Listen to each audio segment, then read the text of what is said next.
नमस्कार, स्वागत है आपको उत्तराखंड के बुलेटिन में। मैं हूं आपके साथ यशी शुक्ला। रुक करेंगे खबरों का, लेकिन उससे पहले नजर डालेंगे सुर्खियों पर। देश में लगातार बढ़ रहा कोरोना का कहर। 37,000 से ज्यादा लोग वायरस से हुए संक्रमित। अब तक 11,218 लोगों की मौत। लॉकडाउन में फंसे लोगों के लिए 6 श्रमिक स्पेशल ट्रेन चलाने की अनुमति। रेल मंत्रालय ने अपने सभी जोन्स को जारी किया निर्देश। 2 हफ्तों के लिए बढ़ाया गया lockdown. Part 3 cinema hall, mall, gym और रिपोर्ट कॉम्प्लेक्स रहेंगे बंद। फैक्ट्री, दुकान, छोटे मोटे उद्योगों को मिली छूट। रेड जोन में अब केवल हरिद्वार, देहरादून, नैनीताल, ऑरेंज और 10 जिले ग्रीन जोन घोषित।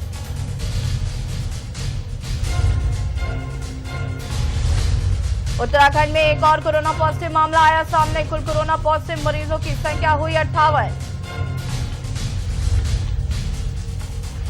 हिमखंड टूटने से बंद हुआ बद्रीनाथ हाईवे। सेना और धाम द्वारा अधिकारियों के वाहन फंसे।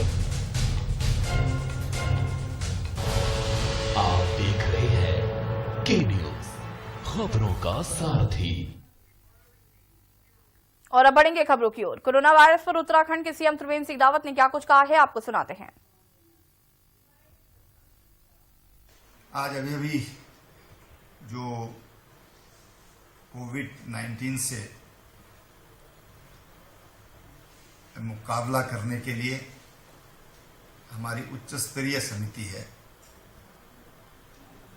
उसने विस्तार से विचार किया कि देश में जो उत्तराखंड के लोग अलग अलग शहरों में, अलग अलग प्रांतों में फंसे हुए हैं और जो अपने घर वापस आना चाहते हैं, ऐसे अभी तक 86,000 से अधिक लोगों का रजिस्ट्रेशन पिछले 24 घंटे में हुआ है।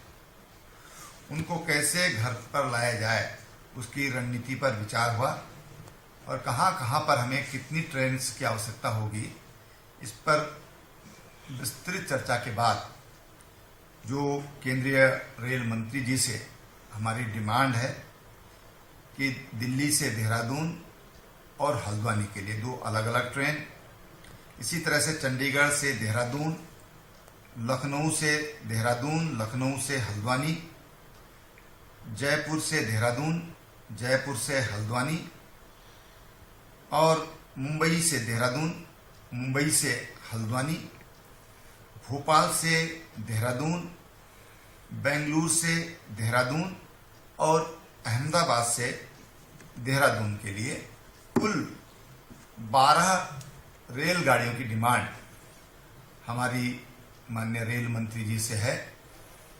और बाकी जो उत्तराखंड परिवहन निगम है, अन्य राज्यों की जो बसें इधर आएंगी, उनका भी सहयोग इसमें लिया जाएगा, ऐसा हमने सुनिश्चित किया है। मजदूर दिवस पर जिला प्रशासन ने राहत शिविर में रखे गए मजदूरों को बड़ा तोहफा दिया है। गौचर राहत शिविर में पिछले 3 सप्ताह से रह रहे उत्तर प्रदेश एवं अन्य राज्य के 21 मजदूरों को प्रशासन ने उनके घर भेजा।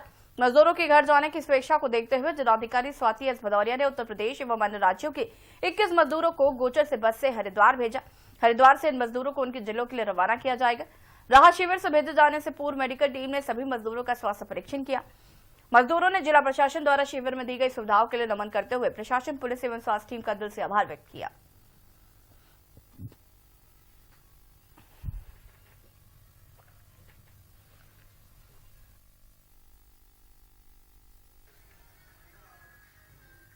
चमोली में कोविड-19 संक्रमण के दृष्टिगत 799 लोग होम क्वारंटाइन में चल रहे हैं। होम क्वारंटाइन के चलते लोगों के स्वास्थ्य परीक्षण के लिए गठित 23 मोबाइल चिकित्सा टीमों ने 27 गांवों में घर घर जाकर 215 लोगों का स्वास्थ्य परीक्षण किया।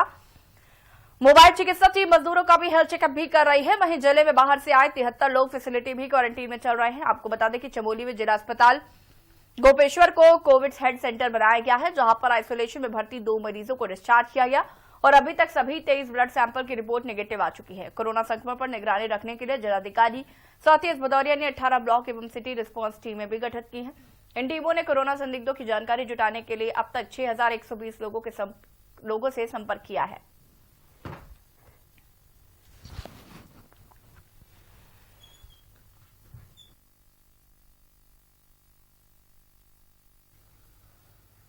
लॉकडाउन अवधि में रुद्रप्रयाग की शिक्षण व्यवस्था को बनाए रखने के लिए जिलाधिकारी की दूरदर्शी सोच पर आधारित संवर्धन ऐप मेरा मोबाइल मेरा विद्यालय का प्रयोग किया जा रहा है। जिला कार्यालय सभागार में जिलाधिकारी द्वारा इस कार्यक्रम को आगे बढ़ाते हुए जनपद के सभी विद्यालयों के विद्यार्थियों की घर पर बैठकर पढ़ाई के लिए ऐप का शुभारंभ किया गया। जिलाधिकारी मंगेश खिड़ियाल ने कहा कि लॉकडाउन अवधि में भी बच्चों को शिक्षा प्राप्त होती रहे, इसके लिए सभी शिक्षक अभिभावक को ऐप डाउनलोड करें। बैठक में मुख्य शिक्षा अधिकारी CN कला ने बताया कि सभी शिक्षक अपने विद्यार्थियों को लिंक को साझा कर उन्हें यह ऐप अपने मोबाइल में डाउनलोड करने के लिए प्रेरित करेंगे।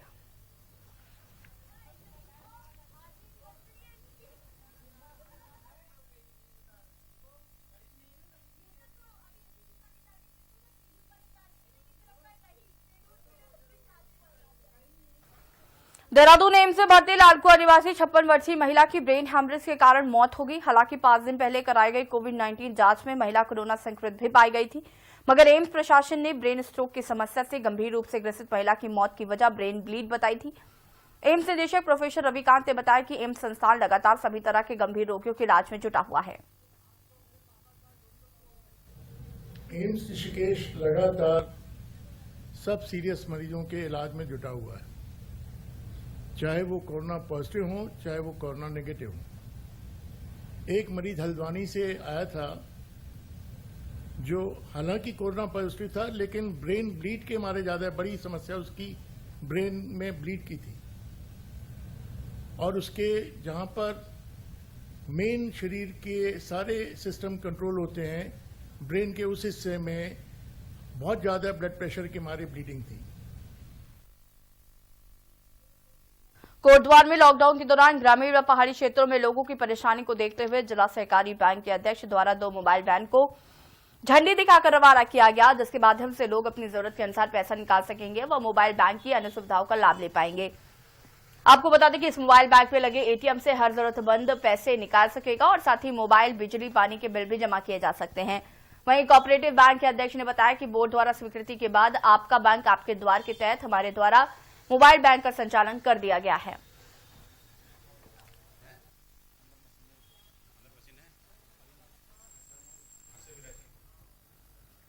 राजकीय आदर्श प्राथमिक सुल्तानपुर द्वितीय विद्यालय में उत्तराखंड शासन के आदेशानुसार मध्याह्न भोजन के अंतर्गत 187 बच्चों को चावल बांटा गया और बच्चों के अकाउंट में कुकिंग गैस का पैसा डाला गया। खाद्यान्न बांटते समय सोशल डिस्टेंसिंग का खास ख्याल रखा गया।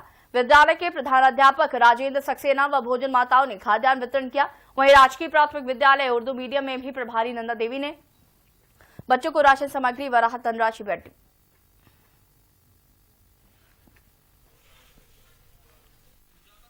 राशन दिया जा रहा है वो पूरी सतर्कता के साथ बांटा जा रहा है, डिस्टेंस के साथ बांटा जा रहा है। बच्चों को पहले ही इस बात की जानकारी दे दी थी कि बच्चे डिस्टेंस बनाए रखें और मास्क का उपयोग करके जो बच्चा आएगा उसी को ही चावल वितरित किया जाएगा। और पर बच्चा जैसे 5 की क्लास को चावल उनके 14 दिन का मात्रा में दिया जा रहा है। लॉकडाउन के बाद सभी मजदूर नैनीताल समेत आसपास के क्षेत्र में फंसे हुए हैं। बिहार मूल के मजदूर लॉकडाउन की वजह से काफी परेशान हैं। बिहार मूल के ये मजदूर लॉकडाउन के बाद नैनीताल के पंगोट, मुक्तेश्वर, धनचूली समेत आसपास के गांव में फंसे हुए हैं। और सीधे आपको ले चलते हैं लखनऊ, जहां पर उत्तर प्रदेश के मुख्यमंत्री योगी आदित्यनाथ टीम 11 के साथ बैठक कर रहे हैं। आपको तस्वीरें दिखा देते हैं।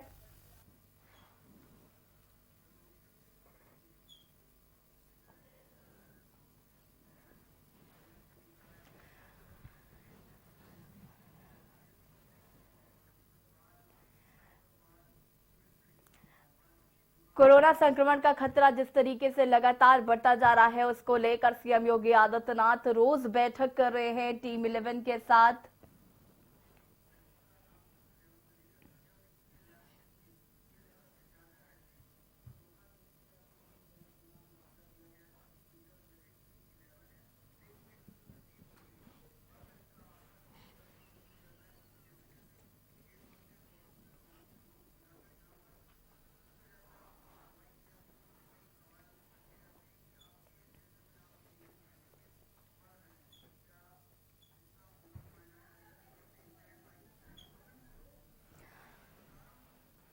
सीएम योगी आदित्यनाथ द्वारा लगातार बैठक की जा रही है। जरूरी दिशा निर्देश अधिकारियों को दिए जा रहे हैं। लॉकडाउन का पालन किस तरीके से करवाना है उसको लेकर जरूरी दिशा निर्देश दिए जा रहे हैं। आपको बता दें कि कोरोना वायरस को लेकर सीएम योगी काफी सख्त है और चिंतित भी है जिस तरीके से यह आंकड़ा बढ़ रहा है। आपको बता दें कि 2 हफ्ते के लिए लॉकडाउन बढ़ा दिया गया है और उत्तर प्रदेश में कोरोना मरीजों की संख्या में भी लगातार इजाफा हो रहा है। अगर उत्तर प्रदेश या आगरा की बात करें तो आगरा में भी लगातार ये संख्या बढ़ती जा रही है।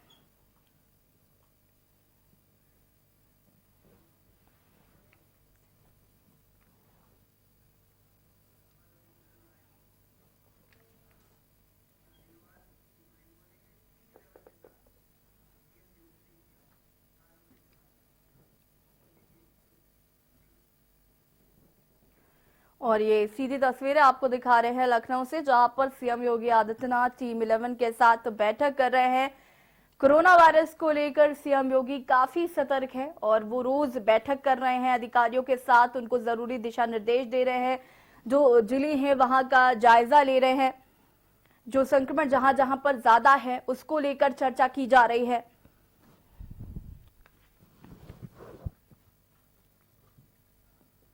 जो रेड जोन एरियाज हैं वहां पर जिस तरीके से संक्रमण बढ़ रहा है उसको कैसे कम किया जाए, कितनी सख्ती की जाए, उसको लेकर सीएम योगी आदित्यनाथ चर्चा कर रहे हैं।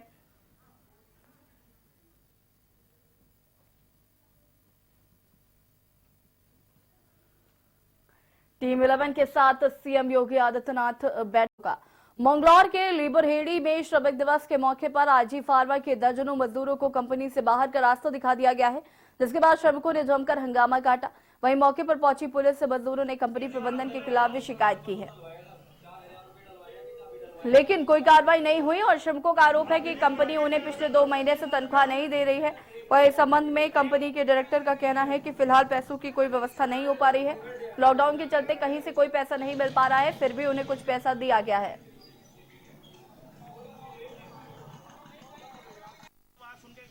हमें नहीं पता क्यों कर दी गई। अगर लेबर डे की छुट्टी थी तो हमें कल बताया जाता ना। आज इन्होंने हमें बताया है गेट पर बुलाने के बाद कि लेबर डे की छुट्टी है, घर चले जाओ। हमें इस बारे में पहले कुछ नहीं बताया और आज से पहले कभी इन्होंने लेबर डे की छुट्टी ना दी और ना हमें ड्यूटी के पैसे कभी मिले। 2 महीने से नहीं मिली और तीसरा महीना चल गया। सर आधी तनख्वाह दी थी पिछले महीने, उससे पिछले महीने के कितने पैसे हमारे बने, कितनी हमारी ड्यूटियाँ, हमें इस बारे में कुछ नहीं पता। मैं 27 तारीख को राजस्थान में वहाँ पे था। मेरी फैमिली वहीं रहती है, मैं वहाँ से आने से मैं डीएम के आदेश करा के इन लेबर के लिए, ताकि किसी को प्रॉब्लम ना हो, यहाँ पे मैं बकायदा आया। सबको मैंने आते कुछ ना कुछ कैश पैसे दिए, किसी को 2000 दिए, 3000 दिए, ताकि किसी को दिक्कत ना हो। गदरपुर के नेताजी सुभाष चौक के चंद कदमों की दूरी पर एक किराने की दुकान से चोरों ने चोरी की घटना को अंजाम दिया। दुकान मालिकिन का कहना है कि वो दुकान का शटर नीचे गिराकर कुछ आवश्यक सामान लेने बाजार गई थी और आकर देखा कि शटर खुला हुआ था और गले से लगभग 6000 रुपए गायब थे। जिसकी सूचना उसने पुलिस को दी। महिला ने पुलिस को तहरीर सौंपकर शीघ्र ही चोरी का खुलासा करने की मांग की है। में गए बाजार करने, सुबह शटर डाउन करा था, ताला नहीं लगा था। 7:30 बजे गए और आके देखा, मैं 9 बजे चली आई। 9 बजे आके देखा, मैंने चाय पिया, चाय पी के मैंने गुल्ला खोला, मैं राशन लेने जाऊंगी तो देखा, खोला तो देखा उसमें पैसा एक भी नहीं है। कितने पैसे थे? 6-7 हज़ार तो होगा। लालगुआ में कोरोना वायरस से निपटने के लिए जिला प्रशासन से लेकर स्वास्थ्य महकमा और पुलिस प्रशासन पूरी तरह से अलर्ट मोड पर है। वहीं खुद जिलाधिकारी सविन बंसल और एसएसपी सुनील कुमार मीणा ने स्वास्थ्य विभाग की टीम के साथ नगर का निरीक्षण किया। बता दें कि ऋषिकेश में उपचाराधीन कोरोना वायरस पॉजिटिव महिला की मौत हो गई। हालांकि डॉक्टरों ने मृत्यु का कारण हृदय गति रुकना बताया है। वहीं इसके बाजपुर निवासी कोरोना वायरस पॉजिटिव व्यक्ति का हल्दूचौड़ कनेक्शन निकलने के बाद से प्रशासन अलर्ट है। खुद जिलाधिकारी सविन बंसल इसकी मॉनिटरिंग कर रहे हैं। जिलाधिकारी सविन बंसल का कहना है कि स्वास्थ्य महकमा अच्छा काम कर रहा है। क्षेत्र की जनता को भी शासन और प्रशासन और स्वास्थ्य विभाग का सहयोग करने में मदद करनी चाहिए।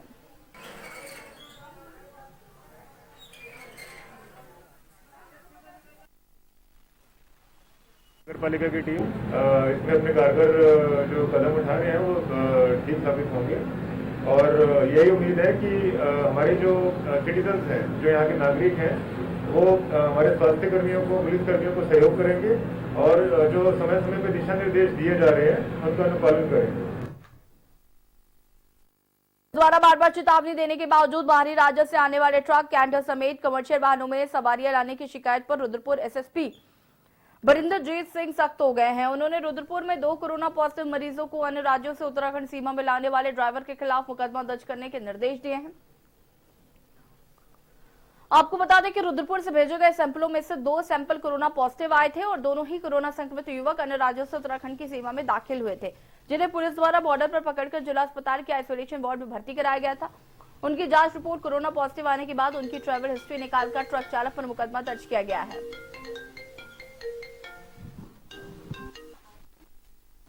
ट्रक ड्राइवर जो रायगढ़ महाराष्ट्र से चला था, अपने साथ एक व्यक्ति को अनाधिकृत रूप से लेके चला था वहाँ से, जिसमें इसने इसको अपना क्लीनर बताया, मतलब क्लीनर बना के चला था, और इसने रामपुर बॉर्डर से लगभग 1 किलोमीटर पहले इसको छोड़ दिया था। फिर ये पैदल पैदल रामपुर बॉर्डर तक आया व्यक्ति, वहाँ पर इसकी चेकिंग की गई तो इसको आइसोलेशन में भेज दिया गया। आइसोलेशन में भेजने के बाद इसका सैंपल लिया गया तो ये पॉजिटिव पाया गया। कोटद्वार में लॉकडाउन के दौरान ब्लॉक प्रमुख के नेतृत्व में ग्रामीणों द्वारा तहसील परिसर में धरना दिया गया, जिसकी सूचना पर पुलिस द्वारा जहरी खान ब्लॉक प्रमुख दीपक भंडारी व अन्य 13 लोगों पर लॉकडाउन का उल्लंघन मामले में मुकदमा दर्ज किया गया है। लोगों का आरोप है कि जहरी खान ब्लॉक के समखाल के पास एक हैंडपंप पर वन मंत्री हरक सिंह रावत व उनकी पुत्रों द्वारा मोटर लगाकर पानी भरने से उपयोग किया जा रहा है, जबकि यह हैंडपंप सार्वजनिक है और ग्रामीण यहां से पानी का उपयोग करते हैं, जिस वजह से ग्रामीणों को पानी नहीं मिल पा रहा है। वहीं सीओ कोटद्वार द्वारा बताया गया कि पुलिस द्वारा ब्लॉक प्रमुख सहित सभी 14 लोगों के खिलाफ मुकदमा दर्ज कर लिया गया है। कोई भी हो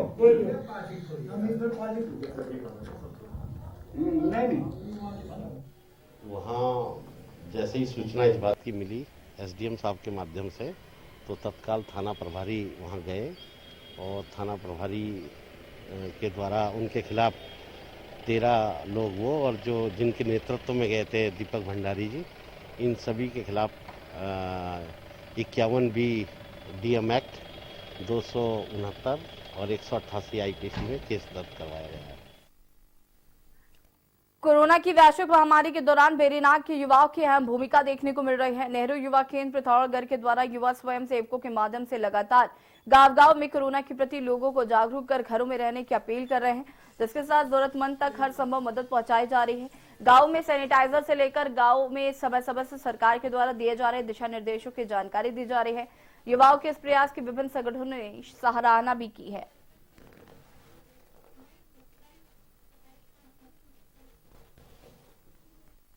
जैसा कि आप सभी लोग जानते हैं, देश और दुनिया में कोरोना संक्रमण बढ़ता ही जा रहा है। इस संक्रमण को रोकने और लोगों को बचाने के लिए नेहरू युवा केंद्र संगठन पिथौरागढ़ के हमारे डीवाईसी सर श्री ध्रुव डोगराज जी और राष्ट्रीय पुरस्कार विजेता श्री प्रदीप मेहरा जी के निर्देशानुसार हम गांव-गांव, घर-घर में जाकर पोस्टर के माध्यम से तथा होममेड मास्क जरूरतमंदों तक पहुंचाया जा रहा है। बाजपुर में ट्रक ड्राइवर के कोरोना पॉजिटिव आने से पुलिस प्रशासन अब और सख्त हो गया है। बाजपुर क्षेत्र से लगती उत्तर प्रदेश की सीमाओं को सील कर दिया गया है। अब बाहर से आने वाले लोगों को राज्य में प्रवेश नहीं दिया जा रहा है और ये आवश्यक सेवा में लगे वाहनों को भी पुलिस द्वारा बॉर्डर पर चेक किया जा रहा है। आपको बता दें कि बाजपुर निवासी जसवंत सिंह के कोरोना पॉजिटिव की रिपोर्ट आते ही प्रशासन में हड़कंप मच गया है, जिसके बाद प्रशासन ने तत्परता दिखाते हुए पहले राजीव नगर और सरकारी अस्पताल को सैनिटाइज किया गया, जिसके बाद प्रशासन ने राजीव नगर को सील, हर कॉलोनी वासियों को होम क्वारंटीन के आदेश दिए हैं। वहीं सीओ दीपिका अग्रवाल ने बाजपुर से लगे सभी बॉर्डर का निरीक्षण किया और पुलिस को सख्ती बरतने के भी निर्देश दिए। निरीक्षण इसलिए किया जा रहा है क्योंकि जो ये महामारी है ये काफ़ी एक्सटेंड भी हो सकती है, तो उसके चलते और जैसे कि बरसात का मौसम आ रहा है तो हमारे एसएसपी सर का ये है कि हम जो भी हमारे बॉर्डर बैरियर्स हैं उसमें हम प्रॉपर अच्छी चेक पोस्ट बना सकें, जिससे पुलिसकर्मी और अच्छे से अपनी ड्यूटी करें। नैनीताल में किसानों को इस बार दोहरी मार पड़ रही है। एक तरफ कोरोना महामारी के चलते उनकी फसलों का उचित दाम नहीं मिल पा रहा है, तो वहीं बेमौसमी बारिश और ओलावृष्टि ने किसानों को की कमर तोड़ दी है। भीमतालधारी, ओखलकांडा और रामगढ़ ब्लॉक में आलू, टमाटर, शिमला मिर्च आदि की ज्यादातर फसलें बर्बाद हो गई हैं, जिससे कि किसानों को लाखों रुपए का नुकसान हो रहा है। किसानों का कहना है कि बारिश और ओलावृष्टि की वजह से उनकी फसलें सड़ने लगी है, जिससे कि उन्हें भारी आर्थिक नुकसान झेलना पड़ रहा है।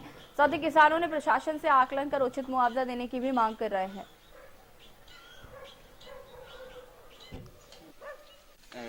समय का जो समय से नहीं होता है उससे नुकसान ही होता है। अब जैसे आलू की फसल है, अगर इस तरीके से बारिश होती है तो वो अंदर ही अंदर सड़ जाएगी और गोभी की फसल में भी ऊपर से नुकसान हो रहा है। टमाटर के भीतर में भी दाग लगने की संभावनाएं बढ़ रही हैं। तो अगर इसी तरीके से मौसम रहा तो किसानों को इस बार बहुत ज़्यादा भारी नुकसान का सामना करना पड़ सकता है। और इससे पहले जो ओले आए हैं वो तो काफ़ी पहले ही मटर की कमर तोड़ के चले गए हैं। तो इस बार जो किसानों को काफ़ी नुकसान झेलना है। देहरादून महानिदेशक अशोक कुमार ने बताया कि कोरोना महामारी के दौरान पुलिसकर्मियों द्वारा रात दिन एवं कड़ी मेहनत से अपनी ड्यूटी का निर्वहन किया जा रहा है, जैसे कि ऐसे पुलिसकर्मियों के उत्साहवर्धन के लिए उन्हें सम्मानित किए जाने का निर्णय लिया गया है, जिसके अंतर्गत समस्त जनपद प्रभारियों को कोरोना ड्यूटी में नियुक्त एक पुलिसकर्मी तथा उल्लेखनीय कार्य करने वाले जनता के एक व्यक्ति को कोरोना वॉरियर्स के रूप में प्रतिदिन सम्मानित किए जाने को निर्देशित किया गया है। साथ ही इस दौरान उत्कृष्ट कार्य करने वाले पुलिसकर्मियों की सूची भी मांगी गई है, जिन्हें 15 अगस्त 2020 के अवसर पर सम्मानित किए जाने पर विचार किया जाएगा।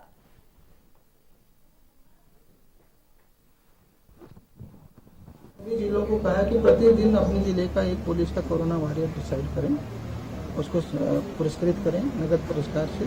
साथ ही साथ जो पब्लिक के जो लोग अच्छा कर रहे हैं उनको भी प्रतिदिन एक आदमी को जो है प्रशस्ति पत्र दिया जाए, उनको सम्मानित किया जाए। और ओवरऑल जो भी बहुत अच्छा करेंगे कोरोना ड्यूटी में, बाद में इनको हर जिले से हम मेडल केस भी हमने मांगे।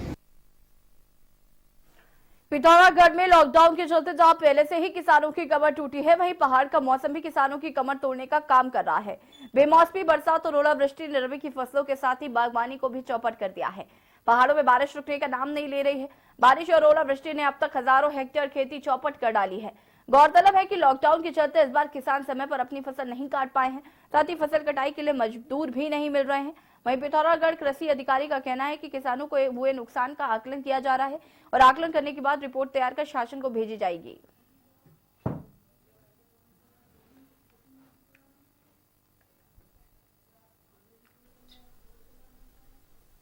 आकलन के लिए कृषि विभाग के और राजस्व विभाग की एक संयुक्त टीम के द्वारा सर्वे किया जाता है और फाइनल जितना क्षति हुई है, एक तो हम उसी वक्त आकलन लगाते हैं इतना परसेंट है, लेकिन वास्तविक आकलन जब उसकी क्रॉप कटिंग हो जाएगी उसके आधार पे लगाया जाता है, जिसके आने में अभी समय लगेगा।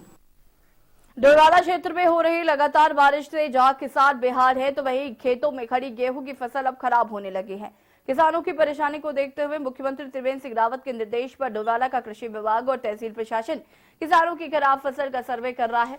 डोईवाला क्षेत्र के आधे से ज्यादा किसान अपनी मेहनत से उगाई गेहूं की फसल लगातार हो रही बारिश और ओलावृष्टि से खराब हो रही है, तो वही बारिश ने इस कटी फसल को भी बर्बाद कर दिया है।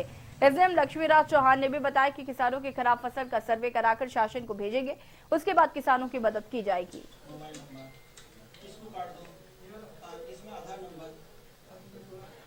संबंध में शासन से निर्देश प्राप्त हुए हैं और इसका सर्वे यहाँ पे विस्तृत सर्वे कराया जा रहा है। तो काश्तकार भाई जिसका जो भी क्षति होगी उसकी भरपाई यहाँ पे उसको आर्थिक सहायता दी जाएगी इस संबंध में। अरे यहाँ तो इस बारिश से बहुत ज्यादा नुकसान हो रहा है, सारे गेहूँ काली पड़ गई यहाँ पे। और जो किसान जो है अपना गेहूँ काट रहा है उसमें जो उसकी पैदावार आ रही है 1 कुंटल 1.5 कुंटल के बीघे की आ रही निकल रही है। अच्छा, पहले कितनी आती थी? पहले 3 से लेकर 4 कुंटल तक निकलती थी। सिद्धार्थगंज को नगर पालिका राजस्व एवं पुलिस प्रशासन के साथ मिलकर शहर में बना मास्क बेवजह घूमने वाले, तंबाकू बेचने वाले, कूड़ा करकट रोड पर फेंकने वालों के चालान किए गए और 2600 रुपए का राजस्व वसूला गया। उन्होंने कहा कि शहर में मास्क लगाकर निकले और तंबाकू का सेवन ना करें और ना ही दुकानों में कूड़ा कचरा इकट्ठा करें। अगर रोड पर किसी ने भी कूड़ा फेंका तो उसके खिलाफ भी कानूनी कार्रवाई की जाएगी और चालान भी किए जाएंगे।